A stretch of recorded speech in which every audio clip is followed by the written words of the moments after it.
which is live coverage of an African safari and may include animal kills and carcasses. Viewer discretion is advised.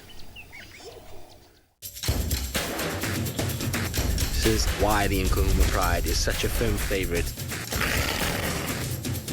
It's Kinky Tail.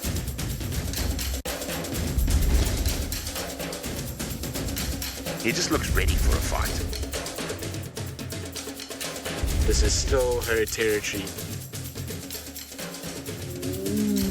The Avoca boys are here to stay. How insane was that?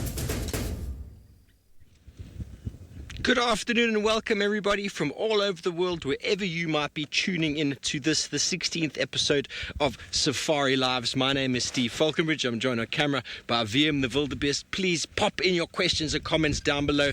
We have had an amazing week so far. I've come back from leave and the week has just been absolutely splendid. Let's go and see how our characters have been performing this week.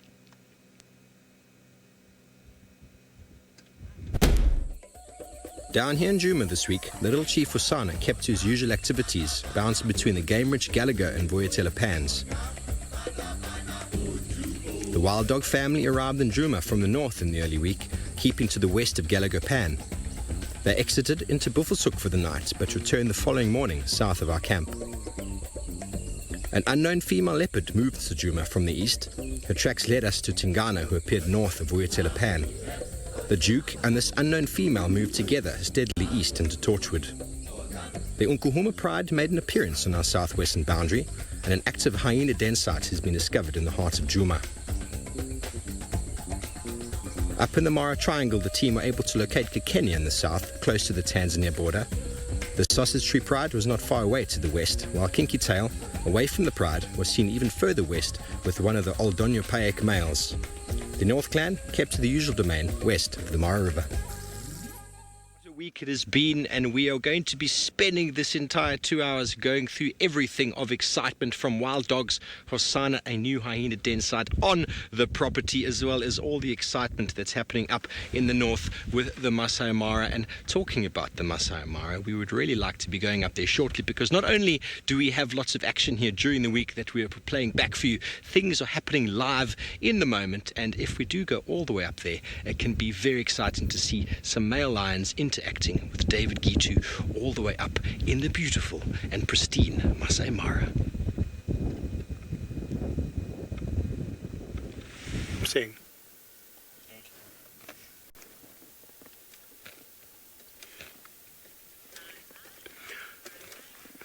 Welcome to the Maasai Mara Triangle, and we are in Kenya, and how lucky to start with a pair of lions here, a male and a female, under some shade of some torchwood tree.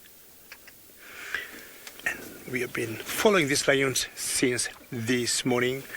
And as usual, my name is David, and with me on camera is Manu. Manu, good afternoon.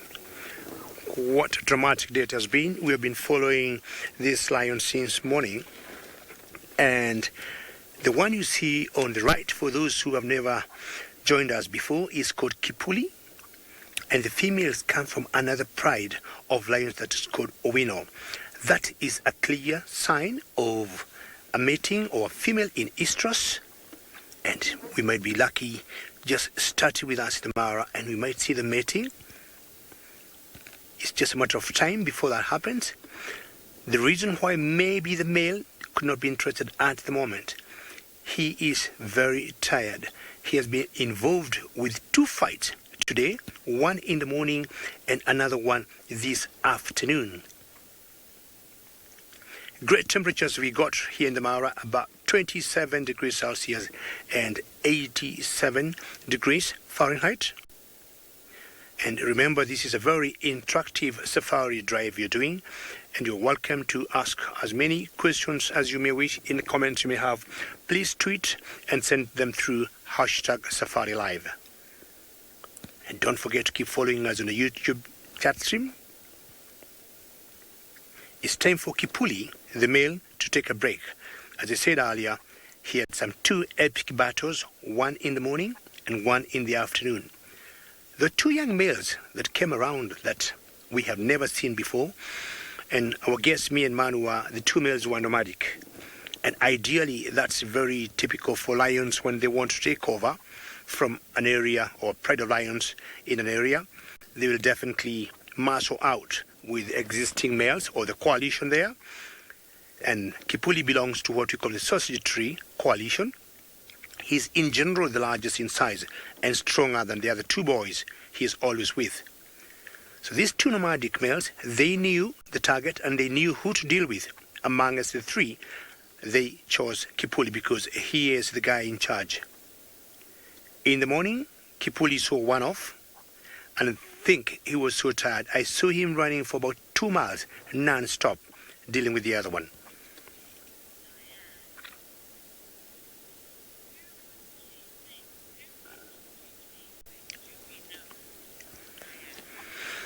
Diane, that's a great question, but I'll tell you, Kipuli was chasing a younger lion, which we think was nomadic, is a male lion, and I think that's the one there, not that one particular one.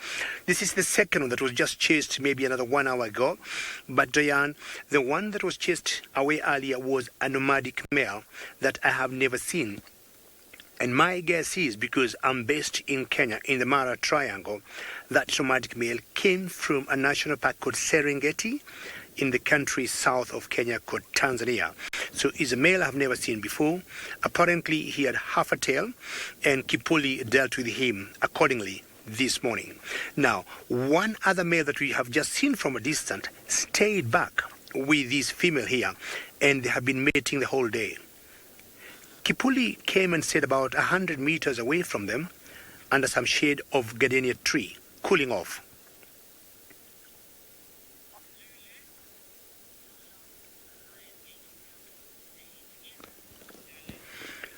Lulu, depending on the age of the female or the male, or more age being the factor, is always anything between 5 to 10 days.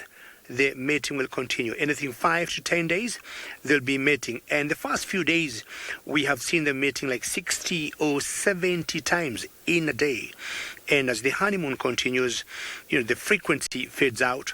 But Lulu, anything 5 to 10 days, we have seen lions. The longest they would say they would stay together would be about 10 days. At times, it's only 5 days, mating's over, and then they go separate ways.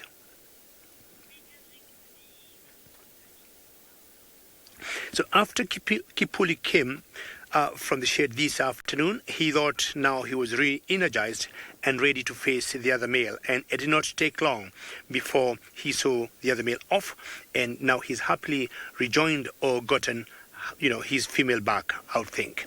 We'll keep staying here and watch how it's going to play out. But my other brother in South Africa, Stivovo, is hunting for other predators. Thank you very much, David. Indeed, I believe the dance moves are impeccable up in the Mara. Maybe Senzo needs to go back up there and learn a couple. I know he knows most of the dance moves around, so how fantastic is that to be seeing all sorts of mating going on and nomads being chased by dominant males. Something I really miss a lot is spending time with lions. I will be heading up to the Mara in about a week, so I will be with lions soon, no doubt in their multitudes. So exciting to be learning all about them up there.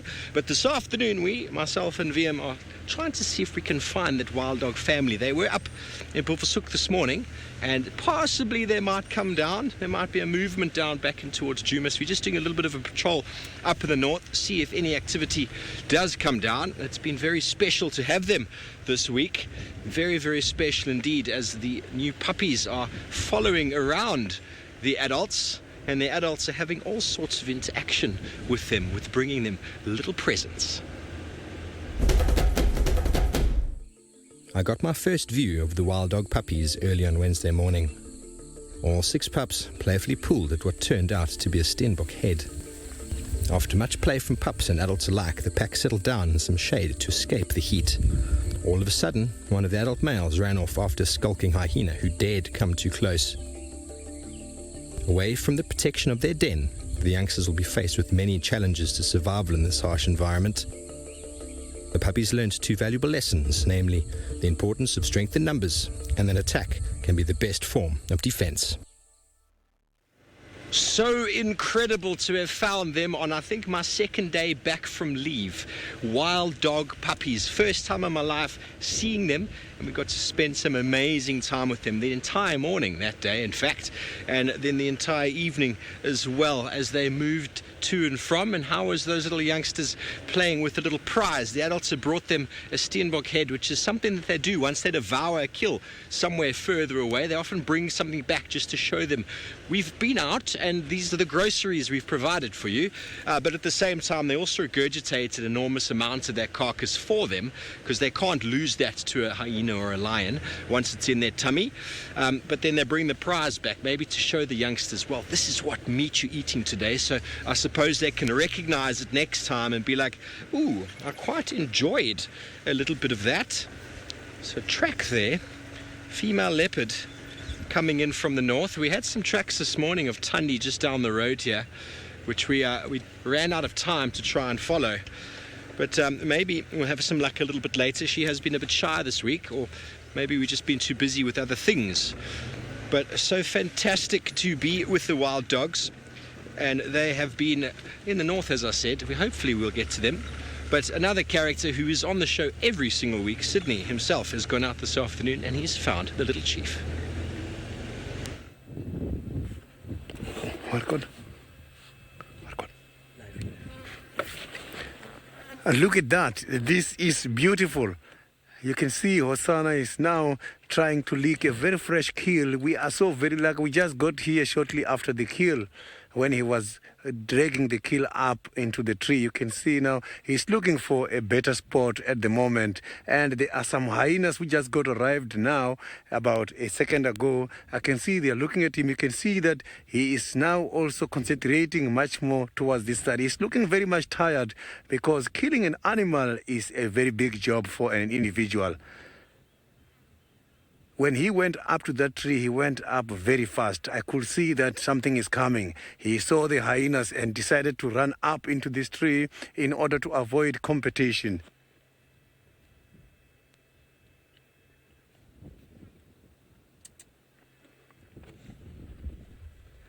A very, very good afternoon and welcome to the episode 19 of the Safari Live. My name is Sydney Pomurani Mikosi. I am traveling with Senzo, who is my camera operator this afternoon, and we are going to try by all means to give you the best experience ever. For your questions and comments, you can follow us on Twitter, #Safari Live. You can also follow us on YouTube chat stream. It seems like today is going to be a very interesting day because my plan was to look for Hosanna as well as visiting the new den.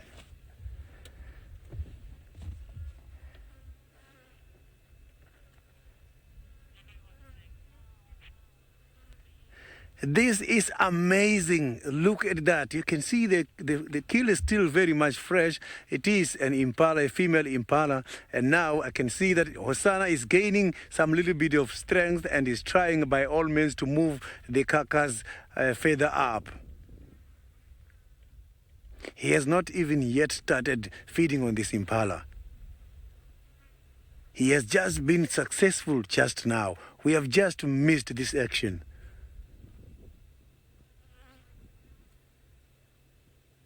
And guys, who informed me about this?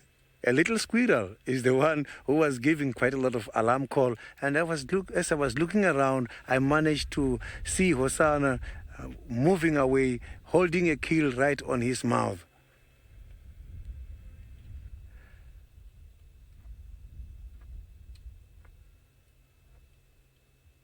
He's trying to open the stomach of this little impala there, but it seems to be very difficult.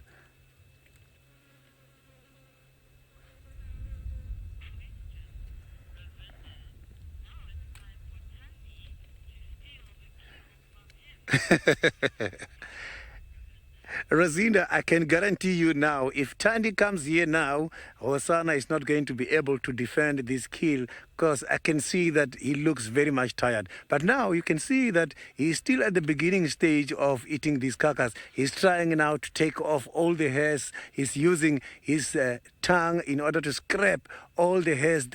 As the tongue of these kind of cats, they are very coarse and they're consisted of quite a lot of spines, which helps them to get rid of these hairs. He doesn't want to get quite a lot of hair balls in the stomach. So you can see there is quite a lot of open hairs there now where he's licking at the moment. You can see some of the hairs, they are now starting to fly away. Look at that. He's doing a great job. Look at that.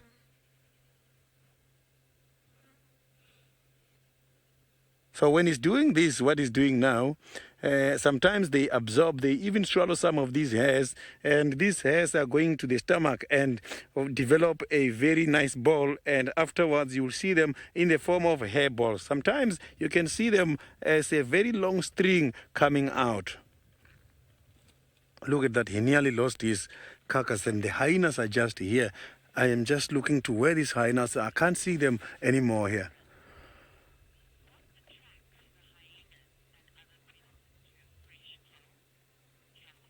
Catherine, what attracts the hyenas and the other predators after a kill is quite a lot of factors. One, when the animal is dying, it does give a distress call. When the animal is giving calls such as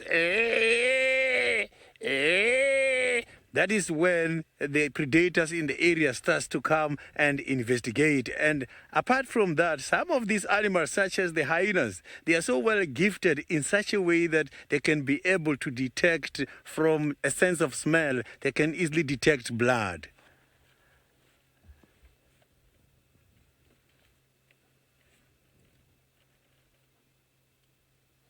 So you can see that these animals, they've got quite a lot of things to do after a kill. You can see before he even starts opening this animal, he must have to first get rid of the hairs, which is quite a very long process. And all this needs a lot of energy. So imagine if someone comes here after losing quite a lot of energy like this, is he going to manage to defend this carcass? Definitely not. He won't have enough energy to defend this. So I can see how that carcass is lying there. It might fall at any time.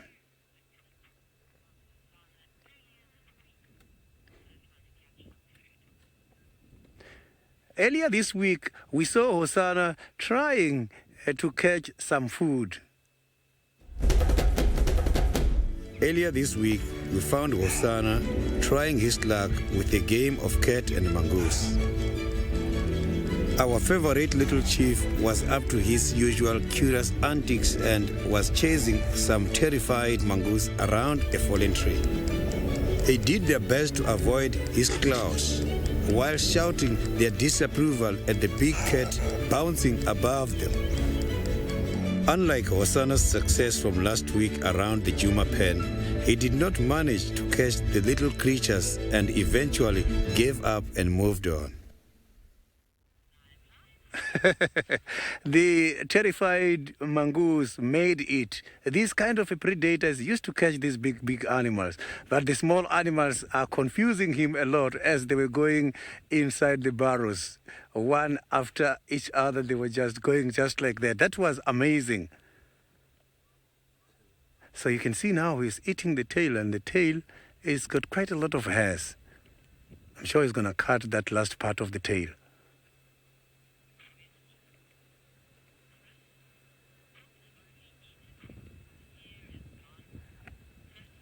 Chris, he is not going to get rid of all the hairs from this animal. He's just taking the accessible parts. Once the animal is opened, he will now concentrate from the intestine, and some of this skin, they will still be there. He's still going to eat some of these things. Some will be processed and come back in the form of hair balls.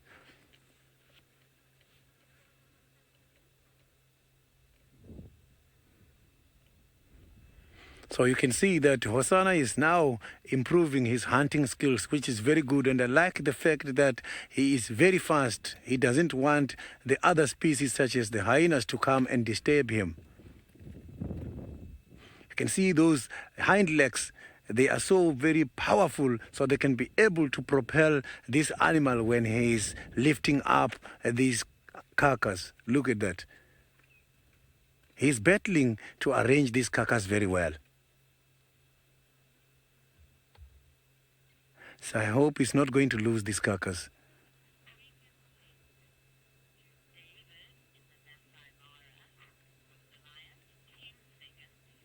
So now let's go to the Maasai Mara. David has got another big cat. David is having the lions at the moment. Not too sure if the lions are sleeping or they are showing some of the afternoon activities. Hosanna was my very first leopard to see in South Africa a couple of months ago. But now, from a distance, I do not know whether you can see very well, but I would say down to the left of your screen, somewhere there, there's a little peck of something that looks like a lion. And that is the dejected loser who was dealt with perpendicularly by Kipuli, the male. And he's watching from a distance as Kipuli is having the best of his life. And between the time you saw me last and now, Kipuli actually has mated 2 times. Will you believe that? I think he's very frustrated, and I'm sure both of them, the direction they are looking at is where that other male is. And I'm sure Kipuli wants to send some clear message to the nomadic male. I'm in charge here. I've beaten you. Away you go. And I'm doing what you're doing, and I'll do it even better. Not sure what the female is thinking. As I said earlier, I think she was torn between Kipuli and the younger male that had or was flexing muscles to fight Kipuli off. So what will happen, I guess, is they will stay together for quite some time. And I think I had a question from Lulu earlier, how long will they be together as they mate? And they said 5 to 10 days. So these particular ones here, it could be if Kipuli just came in, he might want to extend it just to give a bad feeling to the other male. And they may not even move from where they are. They may stay there, and Kipuli showing the other male, I'm going to mate with this female here. This is my area, and nobody's in charge apart from me. In the morning, I was looking for the other 2 youngsters that formed the Sausage Tree Coalition, and they were nowhere to be seen. And if they would have been here, my guess is Kipuli would have an easier fight getting rid of the 2 males together.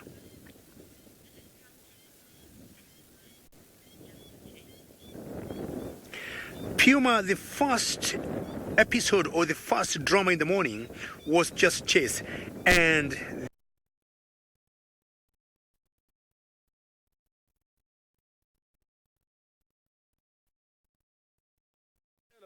the space in order to host his kill, but it's difficult. I saw that he nearly lost that kill twice. You can see now that kill is falling, slowly falling.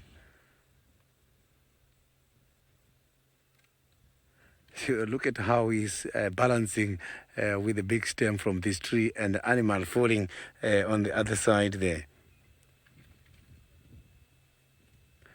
This is quite a big animal. Oh, already I can see that it's starting to open to get hold of the intestine. It's not easy for this cat to hold this carcass against the tree. Maybe that is a better spot now.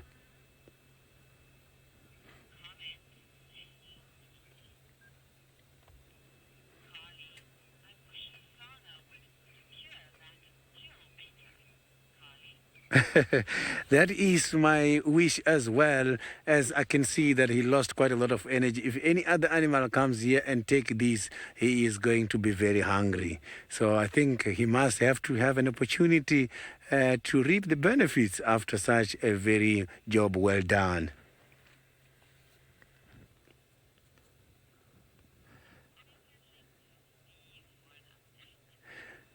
So now let's go back to Steve for some updates. How fantastic! Hosana, you little chief, you little devil, another impala. The lions stole his impala last night, folks. And, well, he's not going to be outdone. He's going to just catch himself another one. So we've been checking for those wild dogs to see if they're coming in, but at the same time, we also trying to see if we can pick up on any tracks of the pride that we were following this morning. They gave us a little bit of a run around. I'm not sure exactly where they've gone to, but while we're searching, we're constantly on the lookout for tracks. Such a beautiful afternoon. Very nice, 31 degrees Celsius, about 86 degrees Fahrenheit. Wonderful to be out. But the excitement of the week did not end with the first sighting of the dogs. We managed to follow them the night before. They disappeared into the north, into Buffelshoek, and then myself and Senzo were very fortunate to find them again in the morning, once again, with the prize for the youngsters. The air was filled with excitement when we located the pack in the heart of Djuma. The pups squabbled over a prize brought no doubt from a recent kill by the adults. After much deliberation and some serious investigation, the adults took the youngsters to the kill. Judging by the nervous approach, it is possible that this is the first actual carcass that the pups have been to. The adults wasted no time digging in. As the pups approached, the adults taught them some important table manners. After the meal, the entire pack engaged in some rather entertaining play, seeing who could be king of the termite mound.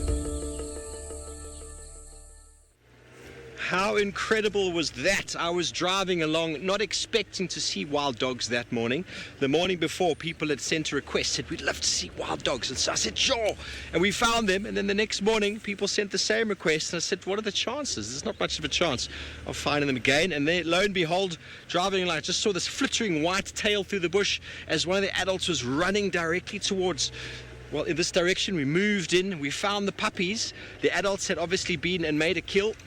They'd killed a female impala, and they'd obviously disemboweled her and brought the young fetus, which was quite sad to see.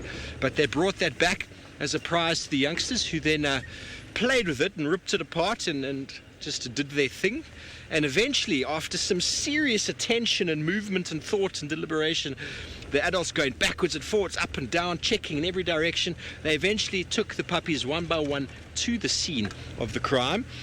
And the puppies approached very cautiously, very tentatively, and we can only assume, not having seen it before with these ones, that it might be the first actual kill that they've been taken to. And the adults go off ahead and make the kill. The youngsters kind of stay back, and then the adults, once they've made the kill, come back and get them, after gorging themselves, of course, and regurgitating their meat for the youngsters. There's obviously more meat to be had at the scene of the crime, and so they went back with the youngsters, who had pretty much eaten everything that they'd regurgitated, so there was not much left. So the adults got into it with absolute interest, and the youngsters, well, first time at a proper kill, had to learn that there's a different table manners at the kill than there is at when they're begging, when the adults come back. There's very different table manners. Paulie, you want to know where the dogs are deading? Well, I believe it was up in the Manuleti, which is sort of past Buffelshoek and just onto the left. The Manuleti also joins to the Kruger, to the north of it, and the Timavati. So sort of northwest of where we are in Djuma. Not far though, I'd say 5 k's or maybe 6 k's at the most, kilometers, so 2.5, 3 miles maybe. But I'm not sure exactly. We don't get the opportunity to go that far north, so we're not sure. But we heard about it. We were very excited. I saw a little bit of a spiel on the show of Taylor with Wild Dogs, and I thought, what are the chances of me seeing them? And then pretty much first morning out, there they were. The eagle eyes of VM spotted them sitting in the open on a termite mound. We moved in and they were playing with a Steenbok head and then chasing off the hyena, which was so special to see. The pups learning so many lessons. Well, the migration I don't think is completely over. Scott is still looking at animals that are moving to and from with his wildebeest in the Mara. Dogs came back to visit on Djuma. I wonder how long it was since they were last there before they brought their pups along. Look at all these wildebeest. This is probably the highest concentration of wildebeest I've seen this migration. and it's absolutely wonderful to see. Now, that's just a tiny little portion of them, believe it or not. We'll try and show you a few more later. My name's Scott. I'm teamed up with James Kaimoe Morithi on camera today. And we've come into this area because we are hoping to find the sausage tree pride. And there are some new additions that we are hoping that we're going to find today. Why don't you take a look at our first ever glimpse of them earlier in the week. After much anticipation, finally the missing member of the Sausage Tree Pride reunited with two lioness, and we had our first ever sighting of these two little cuties. We couldn't have asked for a more magical setting for our first introduction to them. And the golden light made it that much better. Not only that, but also the fact that they were on the move, and the two little furballs were in a very playful mood. Even Mama was getting caught up in the antics.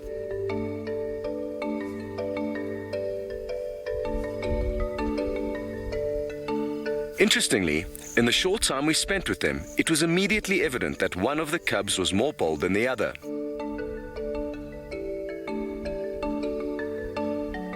I also managed to get a few glimpses below their little tails, and it seems to me like they could well be two young boys. Let's hope these two little guys make it through this dangerous stage of their lives. Those two little critters. And sadly, we haven't seen them since that day. And I'd just like to kind of fill you in. This is where the Sausage Tree Pride hung out until about 3 months ago. They were almost always in this very kind of small area, relatively speaking. And then all of a sudden some new lioness appeared, we're thinking from the south, and I'm guessing it was the pressure from those lioness, as well as the fact that migrating herds had made their way up into this area of the reserve, the kind of front runners, that the Sausage Tree Pride moved all the way across to here, out of their territory. And they've been hanging out there ever since. Now, we saw those little cubs somewhere around here, going across this road. That was the last place we saw them. There's two males in this area that will kill those cubs. So I'm hoping that the two lioness and the mother caught wind of that and have come somewhere back into the central area. I'm guessing that there are still lioness here that have caused the lioness to move. Or the Sausage Tree Pride to move, but we don't know. Thanks, James. We don't know exactly why or how exactly the dynamics work, but that's kind of my theory as to why I've come into this area. It sounds like you guys have been having a wonderful safari this afternoon. Everyone seems to be getting lucky, and some really fascinating interactions up here in the Mara with old Kapuli. I must say I'm quite envious of David and Manu. Oh, Skadoody. Those little Vienna sausages you call those cubs are very precious, and they certainly are. We kind of had a feeling, well, we were hoping that we were going to see some cubs, because one lioness disappeared for quite some time. We actually saw her once rejoin the pride about a month ago, so she obviously came to touch bases with them, but the cubs weren't big enough to reintroduce or introduce to the other pride members just yet. So we're not too sure how many days before we saw those first little cubs that she may have introduced them to those other two lioness. There's also a possibility that Kinky Tail and the fifth lioness haven't even met those cubs yet, because they've been kind of doing their own thing. So, interesting times. There's no two ways about that. Possibly the first interactions between Kipuli and an Owino lioness being seen today. It's definitely, I think, our first interactions. So, yeah, a lot is changing and making our lives interesting, which is wonderful. We just don't need to try and keep our finger on the pulse, which is tricky, because they have got so much space to roam and relatively not too many roads for us to search. But my plan tonight is to stay out until midnight, and hopefully after dark, with maybe a bit of audio and vocalizations, we may be able to get on top of what is going down. But anywhere here, those lioness could poke their head out of the grass. I'm feeling lucky about this area. Very good. Well, speaking of David and Kipuli and the big lady from the Owino Pride, why don't you go and see what the latest developments are there?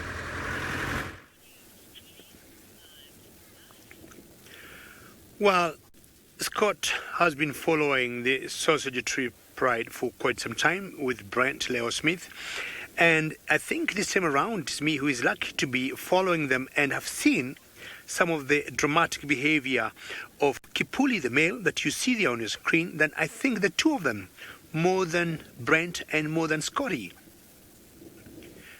As I said earlier, he has been involved in 2 fights, and first my apologies because I was hunted by gremlins earlier and you lost me at one point.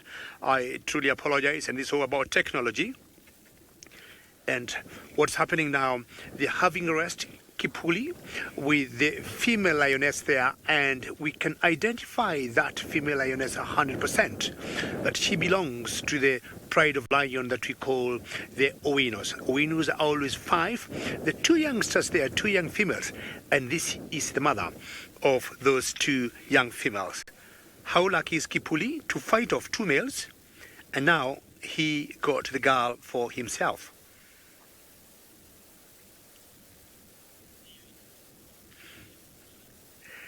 Well, we might be lucky to see some action.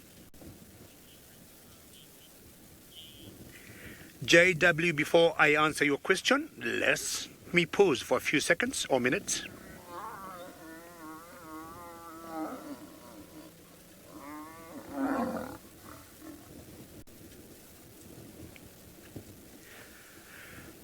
I'm breathing out, and JW, I don't know whether you got an answer from that particular behavior of those lions, but while mating, JW would have noticed they don't hunt. It's a very religious, or it's like a ritual for them. They strictly keep to mating religiously without involving themselves into hunting.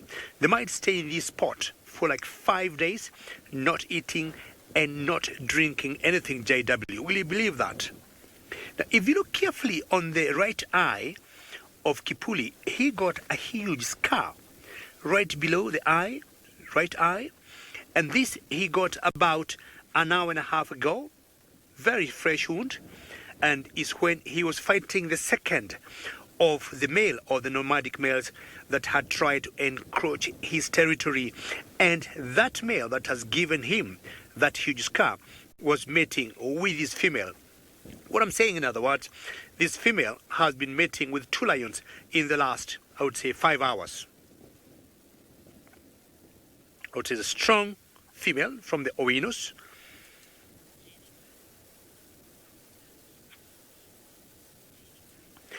Janica, Kipuli translates to an earring, and you have seen how people now will have earrings on their ears or on their noses. So if you look, or be lucky at one point to see this male facing us that we call Kipuli, you'll see what I'm talking about when we look at his nose. So Kipuli basically translates to an earring, and depending on where you put it, we think this male lion have his earring on the nose. You can see how the wind is blowing, or the wind is blowing his mane. And I think now they have mated 5 times for the last 40 minutes. And it's always exciting when you see some rare egos.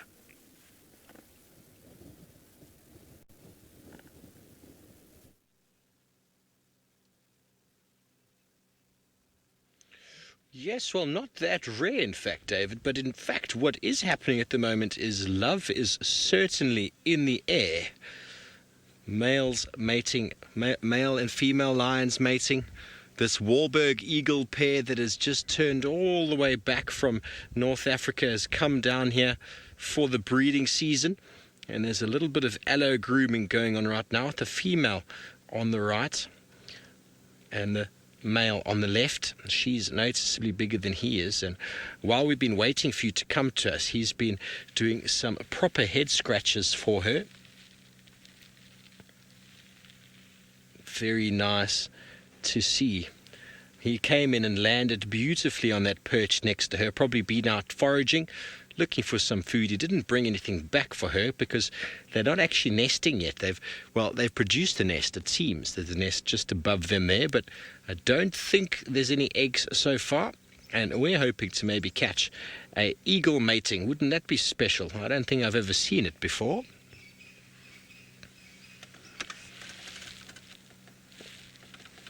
Definitely the spring, summertime is on its way. And you can see that it's now his turn for some head scratches. But she's now given him the attention, and now she dips her head to say, my turn now. And he's like, no, it's still my turn. Constantly happening in relationships. It's everyone else's turn to do the tickling, isn't it? Those hard to reach places, very important in these kind of social standings for these birds, some mammals as well, to do sort of allo grooming. It's a status between them. It bonds them together. And we're looking forward to spending the summer with these guys, watching them reproduce. Hello, Ted. Well, in the Wahlberg's eagle, which is very interesting, they only lay one egg, very rarely two. So they don't seem to have the insurance policy that most eagles do. They only lay the one, but they generally have quite a good success rate. But if that egg doesn't hatch, well, they might lay another one, but sometimes it's unlikely due to the short sort of breeding season that they have down here. And then, I mean, last year, this pair, I do believe it was this pair that didn't successfully breed. This last season, if I'm not mistaken, there was a pair closer to Voyatella watering hole that was successful. We watched that chick fledge and fly off. But this pair, who knows what happened? Well, it's hard to see what goes on in the nest. It'd be marvelous to set up some form of camera right up above. But anyway, we're going to move on from my eagles and their love affair, and let's go over to the little chief and see how he's getting on with his impala meal.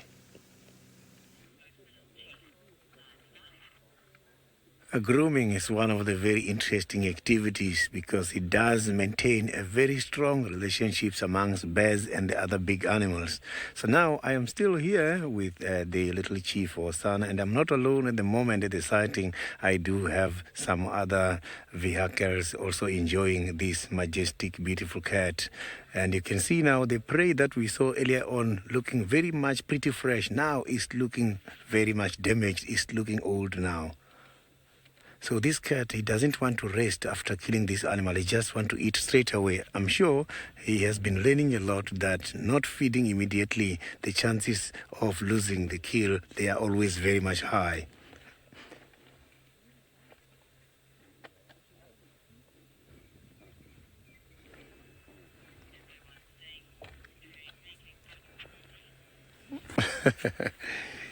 He is really improving every day. So we have seen it on several occasions when Tingana is coming and take away the food. So now he wants to kill and eat immediately. He doesn't want problems anymore. Look at that now. So he's busy now trying to eat the thighs.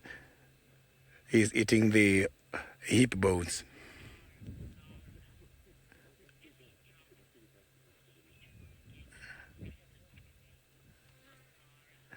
Lara, that is determined by the distance between this animal and their competitors, such as the hyenas. When we arrived here, we have arrived both at the same time with the hyenas.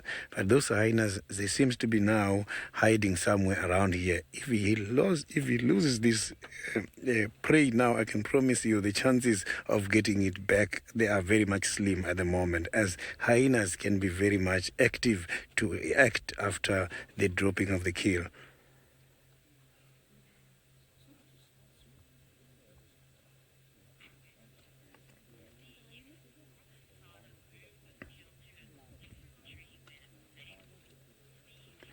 Steve, the chances of Hosana to move the kill to a different tree, they are very much high. I have seen Hosana moving kills from one tree to the next. Not long time ago, Hosana conducted quite a lot of series of hunting activities, and he managed to catch the 3 different carcasses in less than 24 hours. And that day, I saw him moving to the next tree with another piece of meat left from a different animal.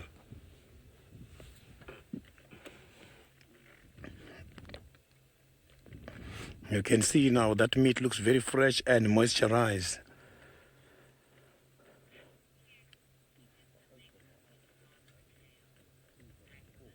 Rosalind, the tail of Hosanna can be very long, up to 94 to 100 centimeters. That is very much long. So that tail is not there for decoration. The tail is there for communication, and it's also there in order to show you the level of aggression when this animal is not happy. So you can be able to read the internal mood of the animal just from the tail. And it also serves in order to call the little ones as a follow me sign, to follow them when they are going in between the bushes and within the tall grasses. Look at that. So you can see that his claws are very much strong because he can be able to maintain the balance. Look at that positioning. That is an awkward position, but you can see he's surviving it.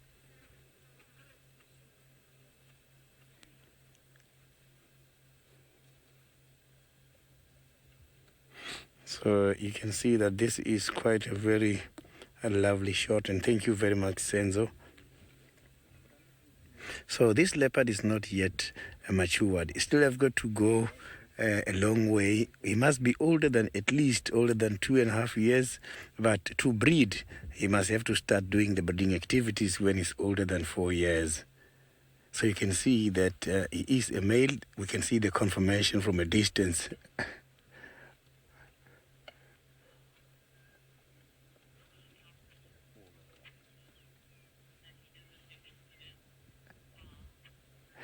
He cannot drop that piece there on purpose. He can only just drop some of the pieces such as bones that are very difficult to digest. Those kind of unwanted small pieces, yes, he can be able to drop them. But the rest of the meat, and specifically the intestine, he's very interested on. If you can check there now, you can see there is a small piece that is hanging and there's some flies on. That was part of the things that he just dropped earlier on when he was absorbing the stomach juices. So those were part of the unwanted materials because they were very close to the end. I think those were the last droppings for this animal which was in the body. So he did not want to eat that, but he managed to absorb the stomach juices.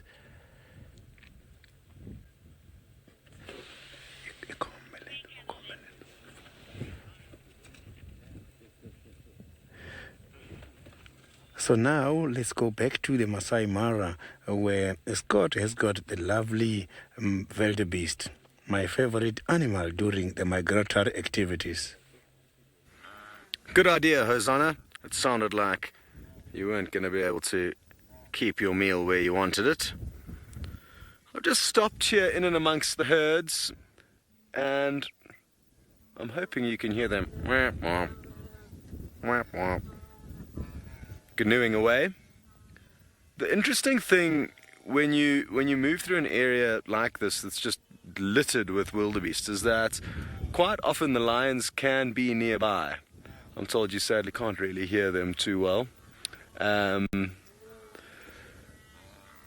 But like I was saying, the lion could be dotted somewhere in and amongst them.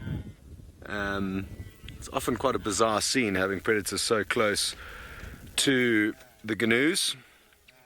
But for now, we're going to keep moving and see if we can't check over this little rise here.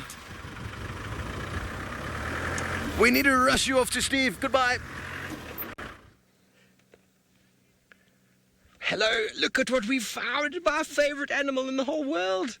From a distance, I thought I saw a very large monitor lizard, but it is in fact a honey badger that is digging his nose into this very dead tree. We're going to try. How exciting is that? So excited, I don't quite know what to say right now. Well, there he goes. He's on the floor again, V. There he is. And he's not moving quickly. Honey badgers normally just don't stand still. He's going to come right to us. This is my first honey badger in Djuma. I am so excited. And normally honey badgers just disappear. This guy doesn't seem too bothered at all. I can't believe it. This just made my year. Seeing the wild dogs this week and now a honey badger on Sunday. It's one of my favorite weeks ever. There he goes. That's the typical honey badger gait. Oh, he's stowed down again. And he's moving through. He's going to cross the road in front of us in a second. We get a nice sort of image of him now, sniffing as he goes. There he goes. That's the honey badger movement. And they can keep that up for a very long period of time. How fantastic. He's got really, really good sense of smell. Not quite sure what he's looking for, but could be looking for insects, scorpions, snakes. He was climbing up on the tree, and maybe he was looking for something that snuck itself away into one of the cavities. Everyone is also very excited like me. Woo! I'm ecstatic. Okay, let's see if we can get him again. He's looking very relaxed. It's all about the route that you choose to go. We have had no luck with the wild dog tracks. So we're trying to follow up on where we last saw the lion tracks, and there goes the honey badger there.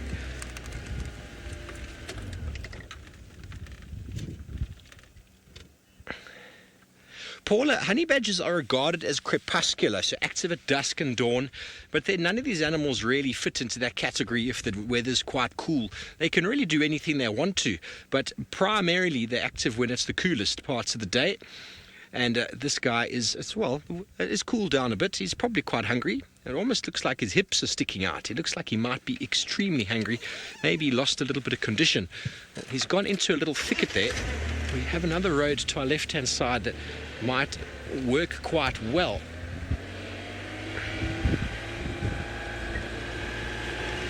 Whoa, no idea, Joy. I haven't identified yet that it's a male or a female. I don't really care, to be honest. It is a honey badger, and that makes me so excited. But I suppose, maybe I said he. I'm so confused or so excited that I've maybe mixed up a little bit of the wrong language. There it is. I'm trying to get myself in a good position. I think if I just move around this little thicket here. He is playing a very nice game with us here. I believe James Henry had the most amazing honey badger sighting for the longest period of time. There he is. There it is. Marcy, honey badgers are omnivores. They're in the order Carnivora, so they do eat meat. They are specialists at snakes, scorpions. They absolutely love honeycomb from beehives. Insects, they'll feed on small rodents as well. They dig things up. Anything that might be trying to hide away small mammals, small birds, eggs. They can climb trees. Nothing really can escape them. And they have a fetish for bees and beehives, hence the name honey badger. And they seem to be immune to the stings of the bees. A very thick fur and very thick, pliable skin make them very, very resilient, even to a leopard. A lion might kill them quite easily, but a leopard thinks twice about trying to tackle these individuals. But this is what they do. They're just ferreting around, constantly busy, constantly digging around, smelling, sniffing, searching for whatever they can go for.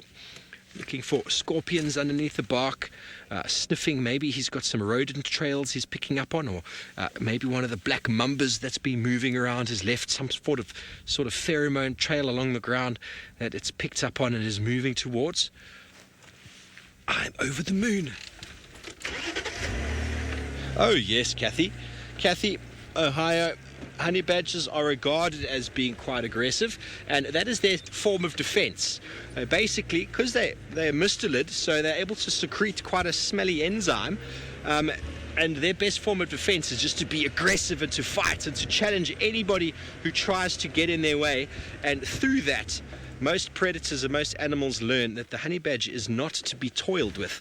So invariably, they leave them alone. Maybe a young male or a young leopard might end up playing with the honey badger once, but then once bitten, twice shy. They'll end up leaving it be. It's just in the little thicket here again. He's going to come out the other side. Here we go. He's got a snake. Oh, my word. He's got a snake. He's got a snake. I think it's a puff adder. I don't know. Or it might be a monitor lizard. He's got something that moved through there. Look at the size of it. It might be a monitor lizard. He is grabbing it by the tail. It could be a snake. I have no idea. I just saw something move very quickly. And there it goes. Let's see if we can keep up with him. Oh, monitor lizard up the tree. He's going up after it. The monitor lizard's right on top. He's climbing it like a Pooh Bear. The monitor lizard has got absolutely no chance here, folks. This is what the honey badger does best. Oh, he's jumped down. He is going to try. The monitor lizard is in a safe spot right now. I don't think the honey badger can climb that tree. Oh, my word. This is happening directly in front of us live, folks. That monitor lizard, I think, is having a huge sigh of relief. He had his tail in the jaws of the honey badger, and the honey badger, just before we came around to the spot, lifted his tail like that. When his tail goes up like that, that's when he gets excited. Hyenas do something similar. He's going to try again. I wonder, they are very clever. They are very good at figuring things out, and he's going to try to figure out how to get that monitor lizard. The monitor lizard is sitting perched very precariously on a very thin stalk of a tree, and I don't know. He knows that he's no match for the honey badger. He's going to just try to stay there. But I wonder if this very clever carnivore is going to figure out how to get up there. Definitely, where he picked his tail up before, he must have noticed or smelt that something was here. He was up a tree earlier when we first found him, and maybe that was the smell of the monitor lizard that he initially found or smelt, and he's been trying to track it and follow it. The monitor lizard would be moving in very similar sort of manner to the honey badger, looking for things in crevices.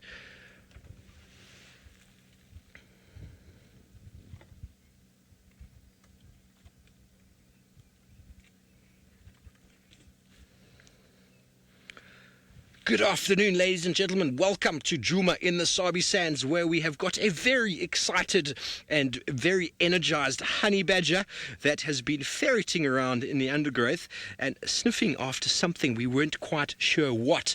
It then all of a sudden launched an attack, caught this individual monitor lizard by the tail, and the monitor lizard, who is very, very strong, was able to pull himself out of the grasp of the honey badger, ran up a very big log, and is now perched precariously on a very thin branch.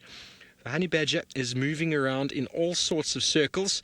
He is a very smart fellow. They're able to figure things out, and he's going to see if he can somehow displace that monitor lizard from his perch on top of the tree. Now he's going up the actual tree that the monitor lizard's in.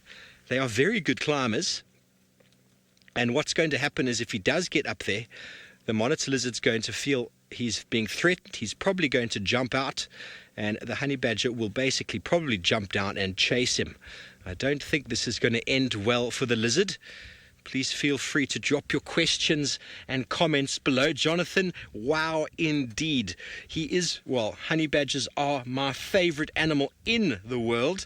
And this is my first time seeing one in probably about a year and a half. First time seeing one here on Djuma. Look at how he goes. He does not care. There goes the monitor lizard. Down he goes on the floor. The chase is on, folks. The chase is on. Go, honey badger. I'm going to move up, Vildi. Honey badger's tail is in the air. He is very excited. If he catches this, I don't know what he's going to do. Is he going to try throttle it? Yeah, he's got it right over here.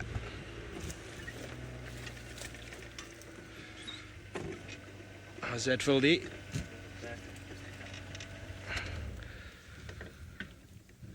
Yolanta, we love showing you our broadcast. Welcome from Toronto. Here we have the honey badger. He has just made the kill of what looks like a rock monitor. It's hard to say. I want to try reposition for you, Vildi.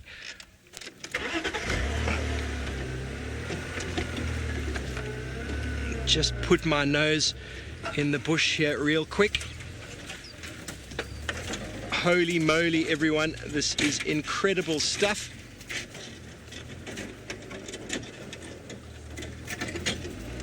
That's about as good as we're going to do. We've just put our nose off the road here. Wingnut, well, the honey badger preys on whatever he wants to. And martial eagle are actually also a very, very good predator for monitor lizards. Larger monitors are also good predators against younger ones. But the honey badger has dispatched him. He has probably snapped his neck when he caught him. The monitor, after that drop onto the floor, I think everything was over for him there. There's no escape. I've seen honey badgers taking Cape cobras out of trees. I've seen them killing rock pythons that are 6-7 times larger than them without any effort. It's all about attitude. There we go. It's positioned itself perfectly for us. What a fantastic sighting. It's quite an old... Yeah, Nerman, honey badgers don't care. We'll leave the expletive out of it this time. There's a little bit of cracking of bone now. For some reason he's enjoying eating the face. Not quite sure why. A little bit of monitor lizard tongue.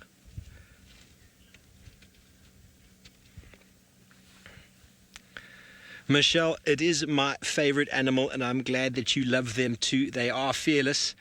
And monitor lizards, to try and grab one, it's quite a thing to do. They are very powerful, and the honey badger caught it by the tail initially and tried to pull it out of the tree, or out of the bush that it was in. It managed to whack its tail and knock a honey badger off, and then scuttled up that little bush, which the honey badger then chased it up. And you saw how the honey badger figured it all out. And once the monitor was on the ground, it was all over but the eating.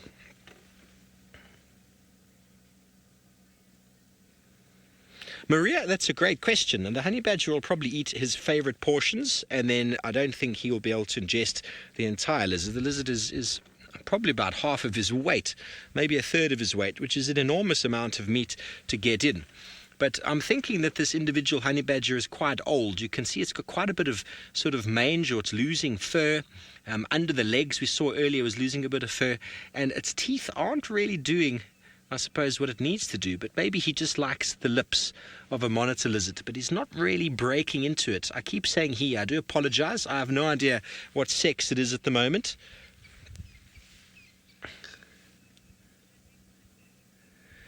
Christina, do you see those claws there? The claws are for digging and for climbing, and they climb trees very, very well. I mean, he climbed the tree earlier. He looked like a black bear you might find in the northern hemisphere or in the States, and he climbs a tree very, very well, and they can actually go up the trees quite quickly. Nowhere near as well as leopards can do, but they're quite strong, quite powerful. The claws aren't necessarily very sharp, but they're able to add purchase, just like black bears do when they climb a tree, and it enables them to pull their full body weight up. But they can go up trees quite diligently, and he went up that small tree and onto the end of that precarious branch without any fear. And I think I was watching him at the time and not the monitor, but I think you might have all caught him just launching himself out of the air, probably about 2.5-3 meters in the air. He just landed on its side after the monitor lizard, not stunned at all. Most of us would be completely winded with a fall like that, especially when you're the size of an individual like this. And then there we go. Now he's I think he's enjoying his meal. Very strange to see what part he goes for first. Maybe he's just so angry that the monitor lizard resisted him initially that he's just going to eat its face first.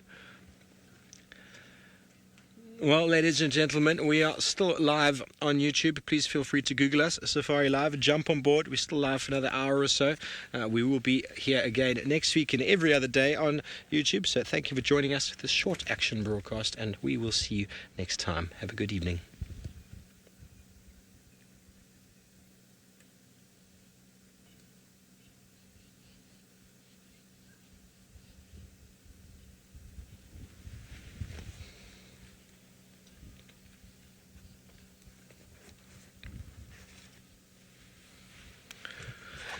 Wow, I'm out of breath there, folks. I'm out of breath. Well, who needs to find lions and leopards to get action? How exciting is an individual like this? I'm really, really amazed at the opportunity that this guy is taking, this individual is taking, and not really getting too much of the food in. It still hasn't really removed much of the face at the moment.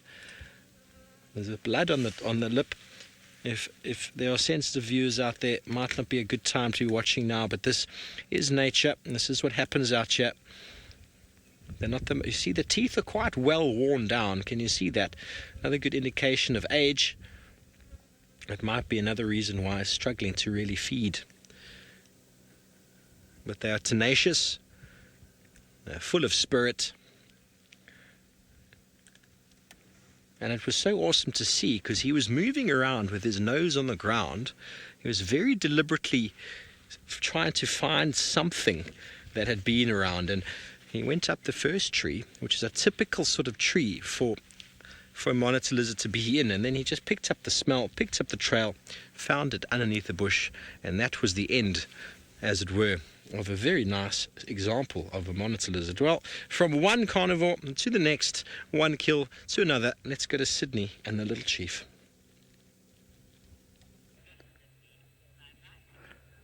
It was very nice watching the small carnivore after the reptiles, a very aggressive animal. Now I've got one of the big cats, the spotted Hosanna, is now very relaxed on the ground now, all the way from the acacia tree. Now you can see he came down all the way from the tree to the termite mound. He's very relaxed now. So he's going to gain quite a lot of strength and again go up to the tree and carry on feeding. So I don't know. Oh, now he's moving. Oh, he's just changing the spots.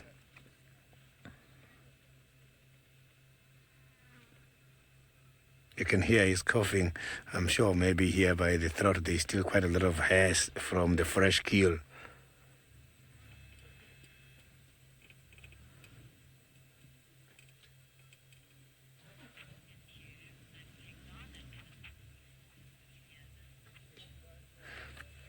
Earlier this week, we saw a very lovely sighting of Tingana. We found Tingana late one afternoon staring into a distance. There were rumors that he had been with a female leopard who was quite shy and not fond of the vehicles. Tingana made an interesting contact call before resting up in the long grass. I wasn't long before the young leopardess came slinking out from behind a bush and presented herself to Tingana. We were so lucky, fortunate to witness the cat's mate on 2 different occasions. However, the young female is not familiar with vehicles and suspect she may have come from the north near Bafasu. It was interesting seeing Tingana introducing his new girlfriend here in Djuma, and it's an unknown girlfriend. I'm sure Tingana was looking for Hosanna and Tandi to show them he's got a new girlfriend. And he decided to just mate in front of us to make sure that they hear the message that it's not they're not just friends, it's about mating activities. It's definitely a new wife. So you can see Hosanna there now, very nice and relaxed. Let's see, maybe he's going to go up back to the kill and carry on feeding.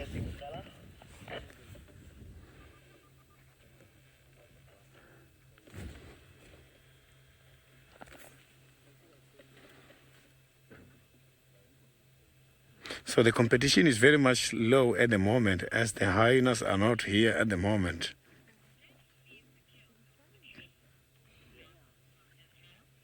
Sounds from Israel, the kill is right up, hanging by the tree. I can see it from here. He managed to find a very nice spot in order to hang the carcass. But where it is, I can promise you, is well protected because it's not just by a simple tree. This is an acacia tree. It's a Vachelia tree, the tree which has got quite a lot of spikes on them. It's inaccessible at the moment. Only him can access that carcass. But the other cats, such as Tandi and Tingana, if they come here, obviously they will be able to get hold of this carcass.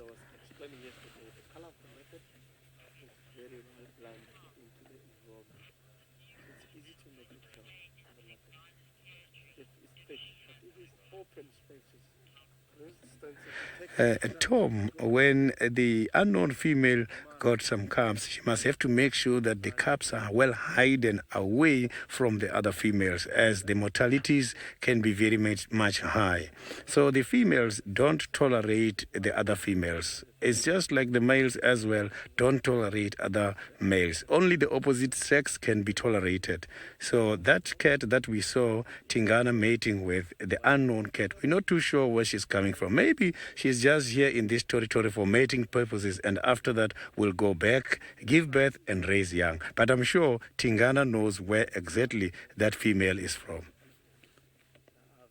It was very nice seeing Tingana introducing that female to us. So now let's go back to the Maasai Mara. David has got another big cat. He is now having a group of lions. So I will be here with Wasana just to see what's going to happen. I would be happy to compare Tingana with Kipuli. I thought Sydney would be talking of Hosanna having a girlfriend, or Hosanna mating with a female leopardess or female leopard, but apparently not. So here we have Kipuli as the male in charge of this area, and he is the one mating. We initially had one of the nomadic male lions that was mating with that female that you see there. And Kipuli, that's the male there, chased those two males out, one in the morning and the other one in the afternoon, and he took over. Not sure he is now a little tired because of all the battles he had. He had two major battles today. I would say one major battle in the afternoon, because in the morning it was more of a chase than a battle. And of course, since we've been here, he has mated, I think, about 7 times, Manu, or 8? Yeah, Manu thinks 8. I had counted 7. I don't know where Manu got the 8th time from. Maybe now the 9th. Let's wait and see. If it was 7, it could be the 8th time. It was 8, it could be the 9th time now. And with the lions, unlike all other animals, once she's ready, automatically the male should just mate.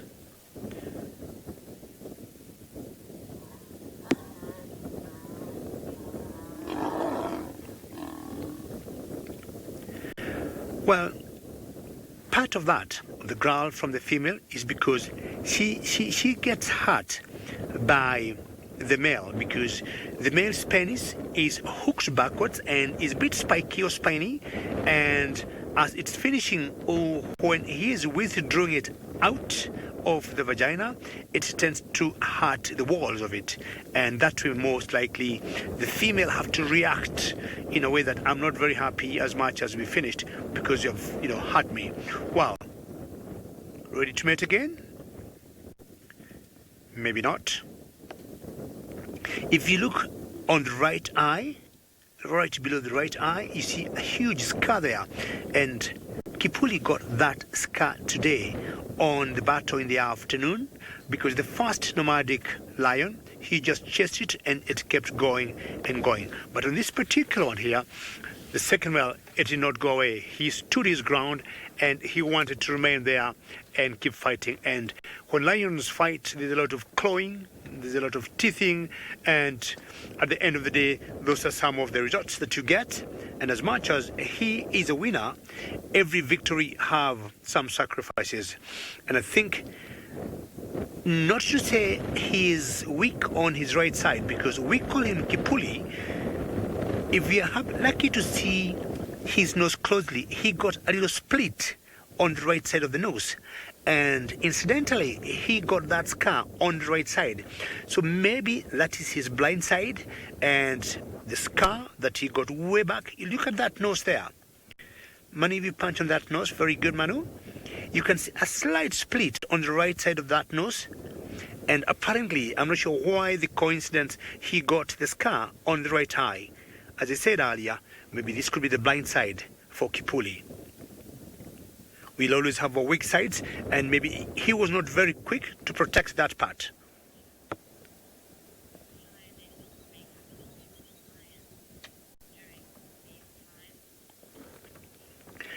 Patricia, we have a classical example of one lioness today, and that particular lioness you see there, Patricia, mating with 2 lions in the last, I would say, 6 hours. When we saw her in the morning, she was mating with a younger male, which we had not seen before. And Kipuli, the male, on the right there, was watching from a distance. When we went back to camp and came back here in the afternoon, Kipuli chased off the male that was mating with her, and Kipuli has taken over. So Patricia, classical example, it is one lioness mating with two males. Yes, lionesses will mate with two, sometimes three different males during the time they're in estrus. What are you thinking? She just moved about 6-8 meters away from Kipuli, but surprisingly, she keeps looking in the direction where the other male sat after the fight was done.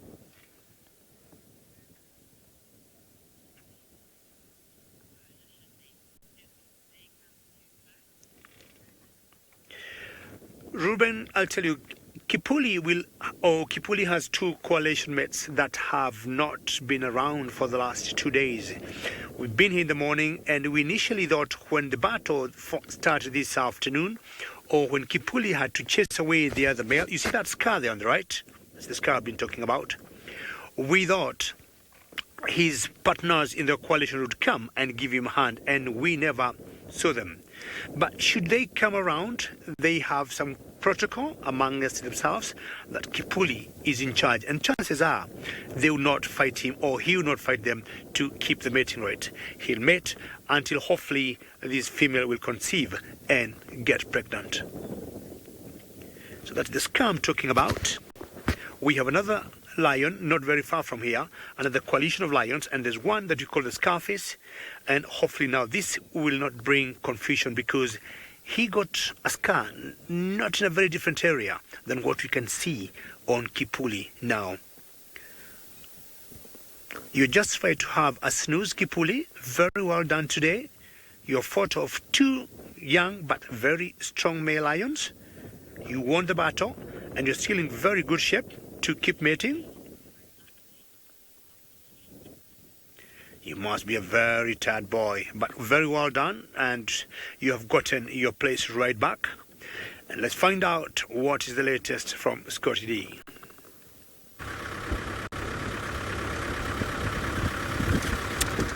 I'm very happy that Kipuli has managed to find himself some new ladies. The reason being is that some of his old ladies seem to have found some new men.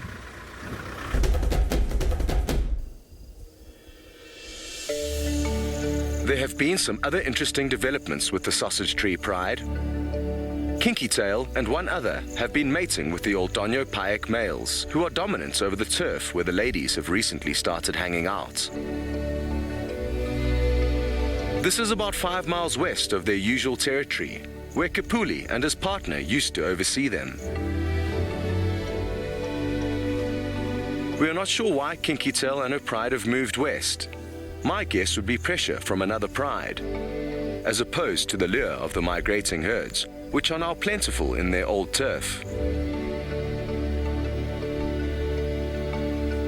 Interesting times ahead, and of course, also the very exciting prospects of 2 new sets of cubs being born in about 3 months' time.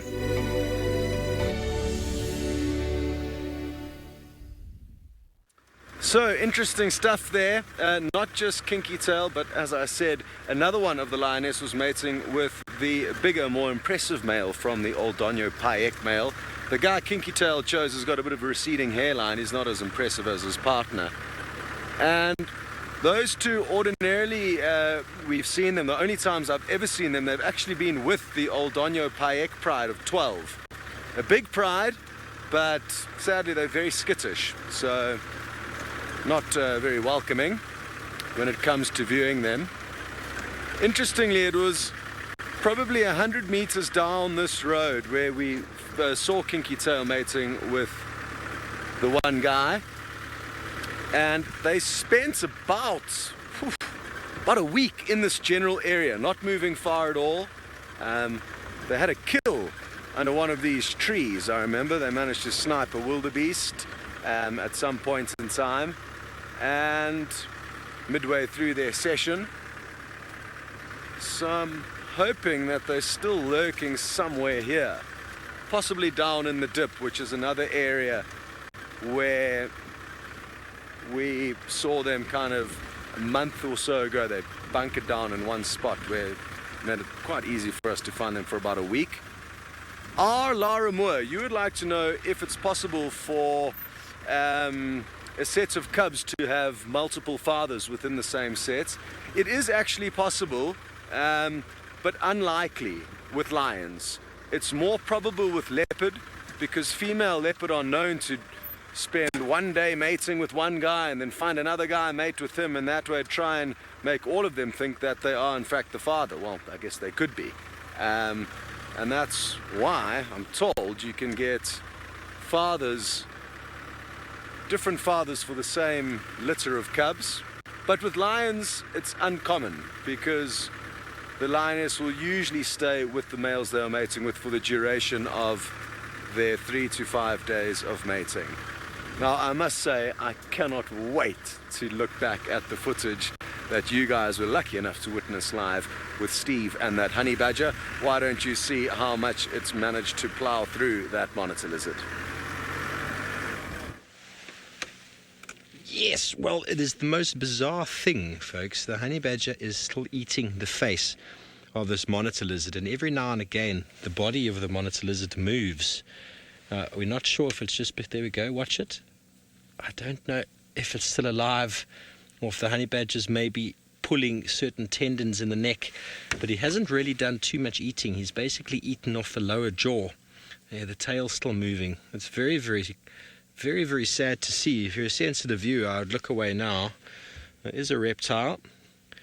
I don't know what sort of pain threshold he has, but you can see that the face is almost completely gone, and yet the body is still spasming from time to time.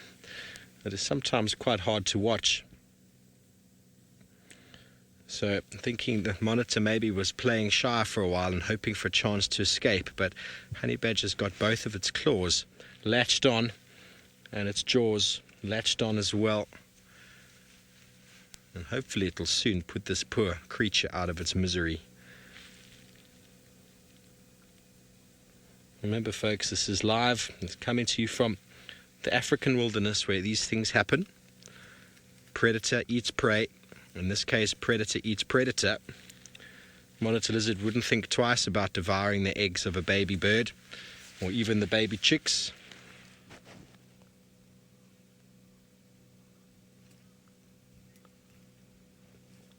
Callum, I don't actually have an exact weight measurement for you there, but it's probably equivalent to that of a medium-sized dog, of about the same sort of size. It's not necessarily the strength of the jaw that makes a honey badger powerful. It's the fact that they are just aggressive. They basically just chase anyone down. They intimidate absolutely anyone, and that is where they win out in this area, because everything shies away from the honey badger. I wouldn't necessarily say that they would bite you extremely painfully. I think the bite will be sore, but that's similar to that of a small dog. I don't think it's got the powerful jaw-biting force of that of a lot of the other animals that we have, namely hyena, leopard, and lion.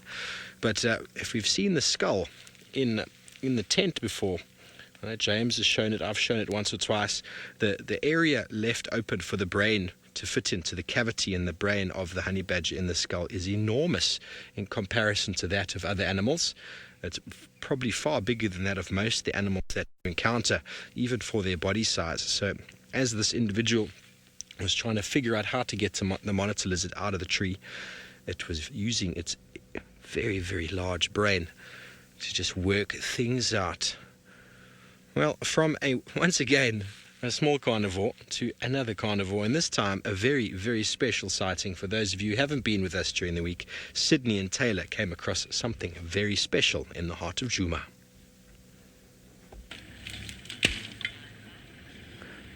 Look at this animal. This is quite lovely. I have got the hyenas here with me now. I can just see three of them. I can see the two others and a small little one just inside the den. This is a new den.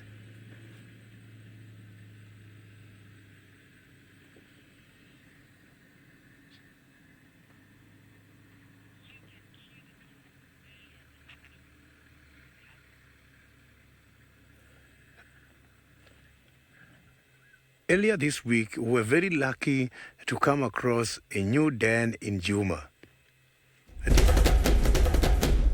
This week, Taylor located a few hyena on foot. It was then discovered that they had a den nearby. I made my way into the area to investigate, and indeed, there was a large female hyena at the old den on Philemon Line. It was confirmed that this hyena is called Koki, and the den was definitely active. Since then, we have had some incredible views of Koki and her tiny little black cub. Finally, we have another den on Djuma. It has been very interesting, remarkable seeing the new den in Djuma. This is something very, very rare. It's always amazing to come across such a lovely den in a game reserve. You can see that there we've got the mother right by the door. Behind the mother there is a small baby, still very much dark, and she's just coming in and out. I can see now that the little one is having some milk on the other side. Lovely. I haven't seen something like this before. I only started seeing activities like this since last week, shortly after this den has been discovered.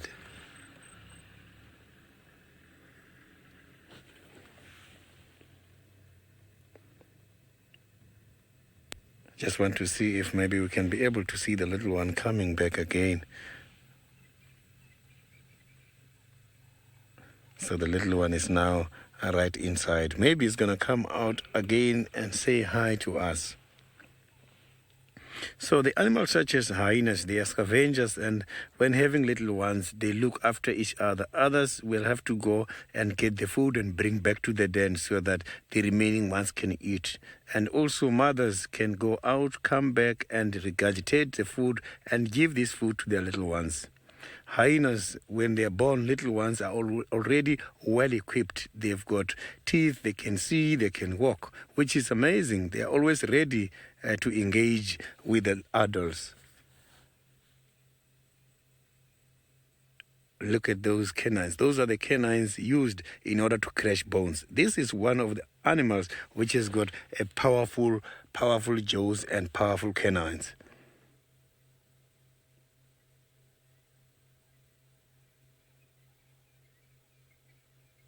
So this little one is going to suckle for about over a year to 18 months.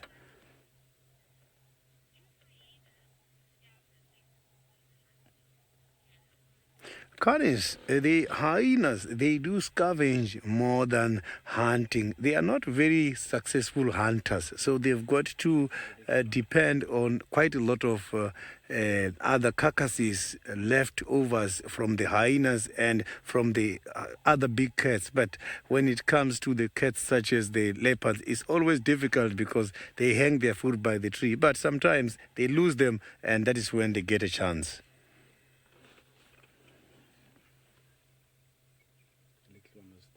So the little one was just out there. Let's see now. Maybe the little one is going to come in between the legs there. Look at the little one right there is coming.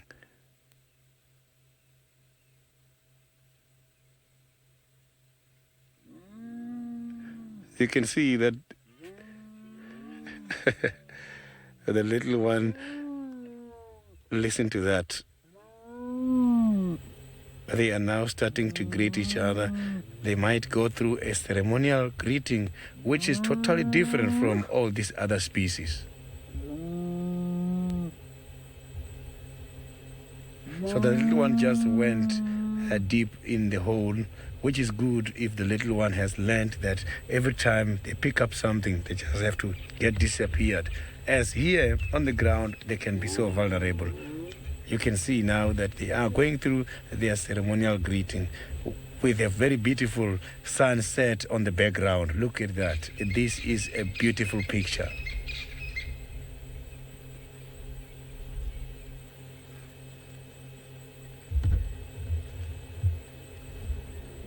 Thank you very much, Senzo, for such a beautiful shot. You can see that is a lovely, lovely sunset.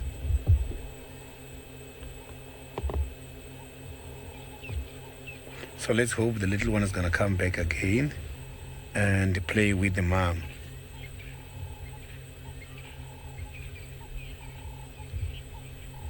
So now let's go back to the Maasai Mara.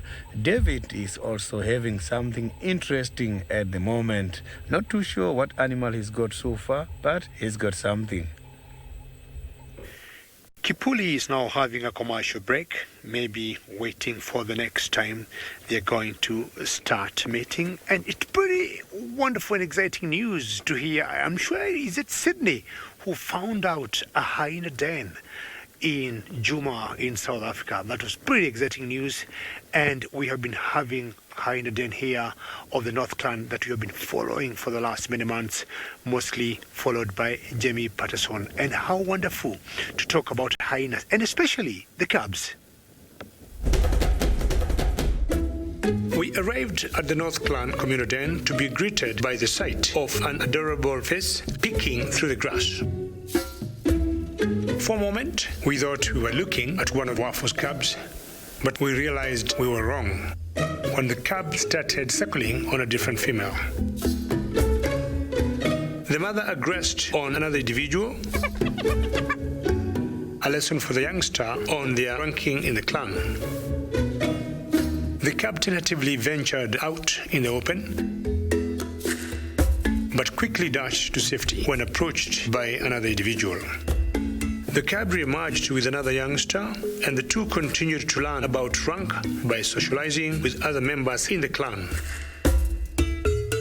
After night fell, Wafos arrived, and her cubs emerged out of the burrow, confirming that the two cubs we had seen that were still playing out in the den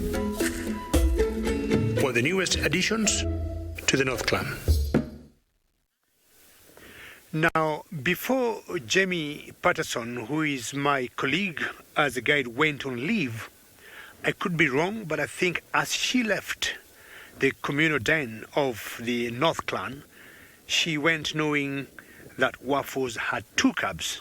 But the good news is we have two more cubs, and I think in total now we got 4. Now, the one thing that I have to do, I got some homework to do, and find out who is the mother of the two cubs. And these two of the cubs are a little younger than the ones for Wafos. We would guess maybe the ones for Wafos were born sometimes early August, or maybe the second week of August, and they could be about 6-7 weeks old. And these two new editions of Bundles of Joy, they are much younger, maybe by about 2 weeks, not much of a difference. And my biggest joy will be when I go back to the North Clan hyena den, find out who the mother actually is. But it was so interesting to see two cubs of one mother and then another pair of cubs just playing and socializing. This is a very good hour for most cubs of most carnivores to come out and play, because it's quite cool. And I think on my way home, I will swing by that den and find out if anything could be happening there. And as I said earlier, it's quite exciting news to have two dens, both in Kenya and in South Africa. First, my name, I would say no. I would say both hyenas are ideally the same size. They are the same species that we call the spotted hyenas or the laughing hyenas. But I might say the ones in the Mara could be slightly larger than the ones in Djuma. And also for the lions, I could be wrong, but let us look at this lion as he is mating. They're slightly larger in size than the males in Djuma.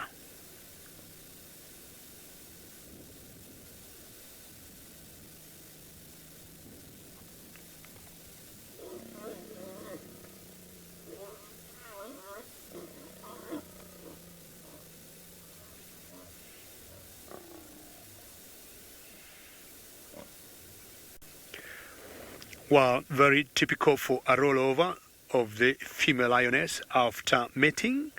And I have always thought maybe that helps to get the semen to the fallopian tubes to be able to conceive. The little biting there, I think, is always the pain, as I had said earlier, as the male withdraws his penis because kind of spiny and spiked, and it tends to hurt the vagina of the female. Marking your territory, we can see Kipuli. You deserve to do that. And you have done some wonderful job for yourself today.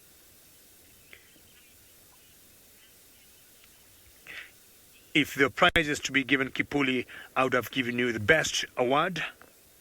And talking of exciting days with exciting sightings, let's find out what Steve has for us.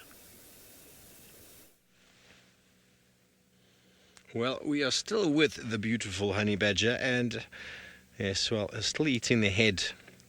And as we all should well know, I know it is disturbing to see, but some reptiles, when they are dead, they still practically move. But it's still quite hard to watch when you see an animal's legs flailing in the air, trying to sort of escape being eaten, even though it is caught. But what an insane drive it has been so far. Mating lions up in the north. We just missed Husana making a kill, but a live honey badger kill. That is incredible. That is a first for me.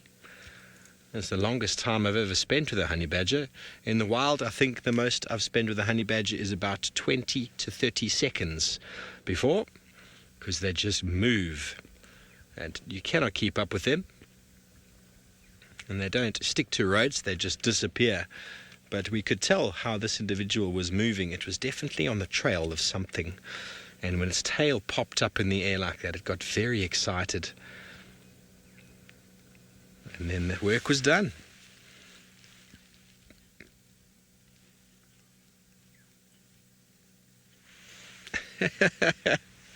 A few people are suggesting we should call this Hannibal the honey badger.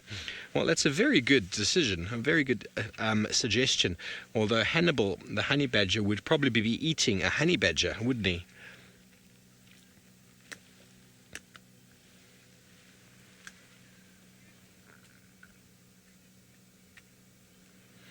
Kermie, hello. You want to know where honey badgers spend their time or where they live? They live in little holes in the ground. They'll basically time share with hyena and porcupine and all those sort of things. They're one of the many animals that do live inside of burrows. They're created by aardvark. They do have, you can see those claws. They're very good at digging. So they can go into a small hole that's been created and dig it even deeper if they need to. They're very efficient diggers.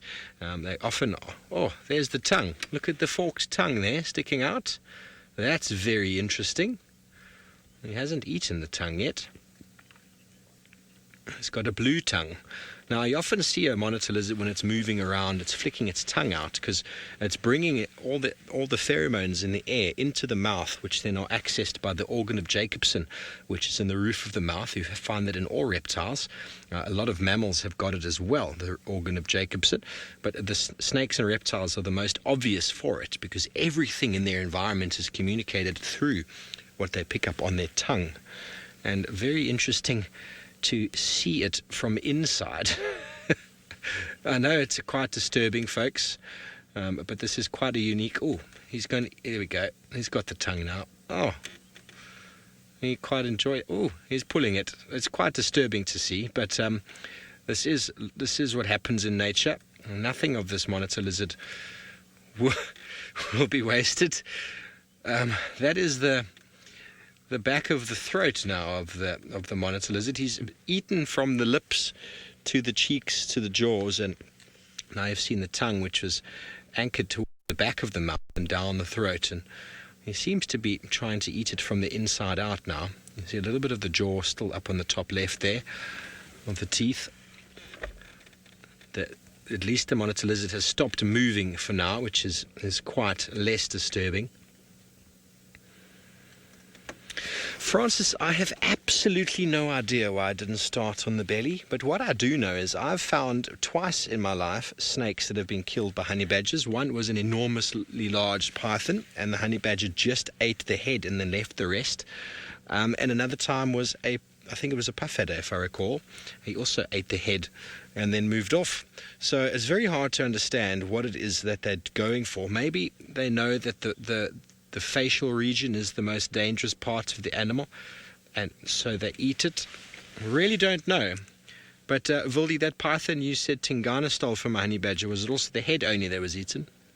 No, you can't remember, huh? So it's really hard to say, but I mean, how many people out there have seen honey badgers eating things or with kills? In my very limited experience of finding honey badger kills, they always seem to eat the head.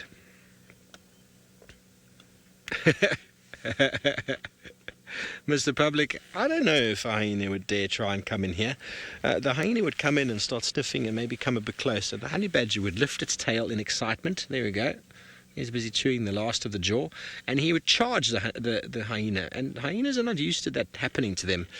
Down here, actually, lions will chase them, but if anything small runs at a hyena, I'm pretty sure, with the confidence that they carry with them, with an aggression, with a growl, with a snarl, and a tail up, very excited, a hyena would move off for sure. He would look and go, it's not worth the effort. Everything in life is about weighing up the costs, weighing up, is it worth protecting, is it worth fighting for? Same goes for all of the predators. Is it worth getting involved with? Just like Hosana, who probably got his kill up the tree so as not to compete with hyena. And if one did manage to get it, would he actually fight back? Let's go to Sydney and see what his thoughts are.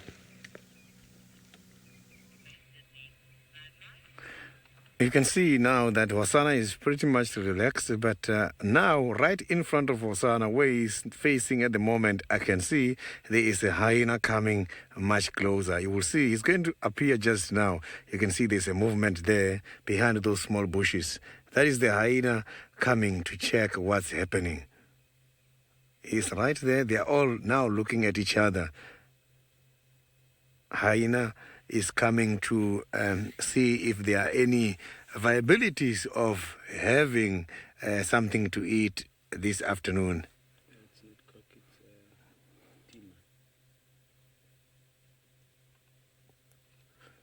So you can see now that this hyena is now nice and clear. You can see it's going back again. This hyena arrived here just about 2 minutes after this kill has happened. He came earlier and checked and sniffed around and got disappeared. He's coming back here for the second time now.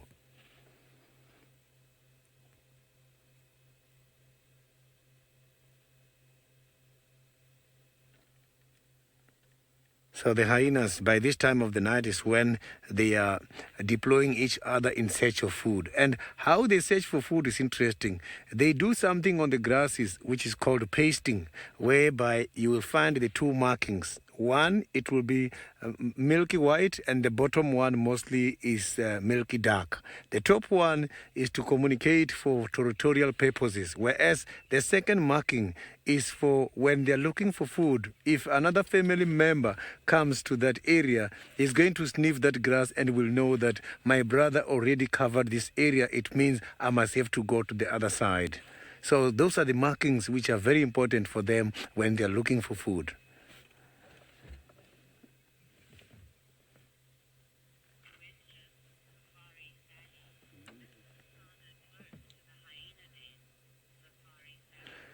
Safari Salim, the distance between Hosana and the hyena den is approximately 1 kilometer or less. It's not even a long distance. But there by the den, I can promise you, I don't think Hosana will be able to visit the hyena den, as those hyenas always, when seeing them, they are against Hosana.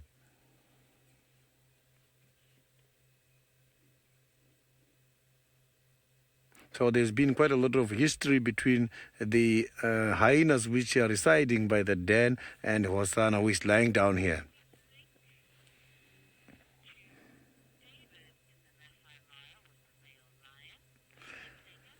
So now let's go to the Maasai Mara. David has got some male lions there.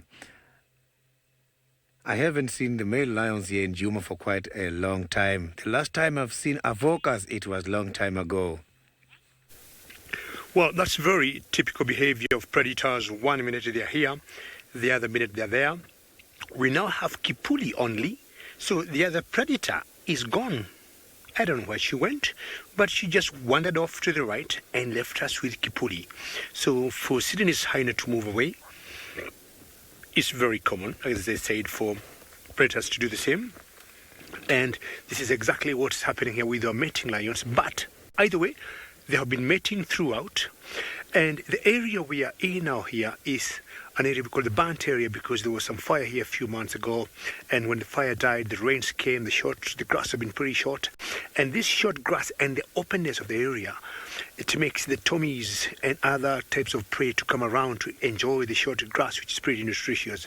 And when that happened also, we see other predators that would prefer to chase the tommies and feed on them. We found Kakenya sitting alert on top of a termite mound. We quickly realized our attention was on a group of tommies a small distance away. A quick stretch, and she started moving closer. She was spoiled for choice, but she wisely chose the tommies. A quick trot, and she was off. But she took off too soon. She missed the target. As she slunk away, she seemed to walk cautiously, as if re-evaluating her tactics for her next hunt. After a few days, we caught up with Kakenya again, pacing with purpose. She soon revealed to us that this time around, she had been lucky in her hunting. She picked up the baby tommy from the shaded area and relocated it to an open area. Out in the open, she could easily spot any predators coming. After settling in, she devoured her breakfast. Well, I have known many cheetahs in the Mara and in Djuma in South Africa, but I think Kenya has a class. The way she hunts, the way she brings down her prey, she does a pretty good job. In general, you notice hyenas got about 40-50% success on their hunts, but for me, I would give Kakenya 60-70%. She'll once in a while, like we saw there earlier, she did not calculate very well, but on a second attempt, she did very well. So many times as Kakenya, I've always considered her to be a very successful hunter as a female. Our big boy Kipuli is still laying down there, not interested with the female now who just wandered off.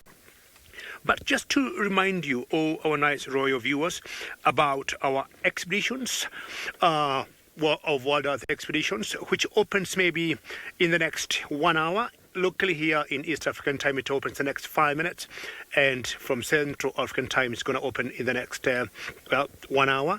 Please go on to that form and please book your spaces because it's going to be an exciting thing to do from next year. And the form is on expeditions.wildearth.tv. So as I said earlier, it's opening up from 6 o'clock. And the bookings will not be accepted until around 6:30. So look at the form, and after about half an hour, you can start booking your slots for that exciting Wild Earth expeditions. Well, darkness is slowly coming in here, and because of that, we are wondering where the female of Kipuli has gone. We might go looking for her, and because of the darkness, we might also be slowly and surely be heading home after such a wonderful, exciting day. And on behalf of myself and Manu, we'll take you across to Steve, and we thank you very much. And to all of you, have a very good one. Thanks, David, Scott, and the camera ops up there. Thank you for your input this afternoon. What a marvellous afternoon we have had. The honey badger is still busy feeding. He's now pulling it out. He wants to maybe get a little bit in the open clearing there. And so special to be able to be spending time with this. But not only did we have a honey badger this morning, yesterday morning we were graced with the opportunity of seeing the Unkuhuma Pride, who materialised on the property after some time, and they had a little special surprise. The Unkuhuma Pride returned to Djuma early on Saturday morning. Taylor caught up with them around Treehouse Dam in the golden afternoon light. The young Unkuhuma male showed some interest in a scrawny little impala who dared to come down and drink.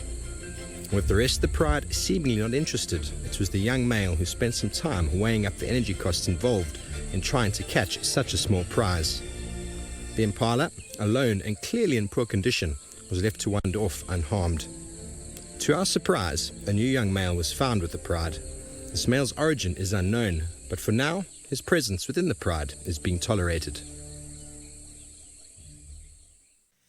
So who was that young male? Look at this shot. Yeah, almost as if the monitor lizard is holding on to his head. He's definitely dead. Just popping onto the FLIR camera there. This is the hotspot thermal imaging. And you can see that the lizard is still quite warm from the daily exertions. He's still been out. And there, the honey badger has picked up his prize. And who knows where it is off to.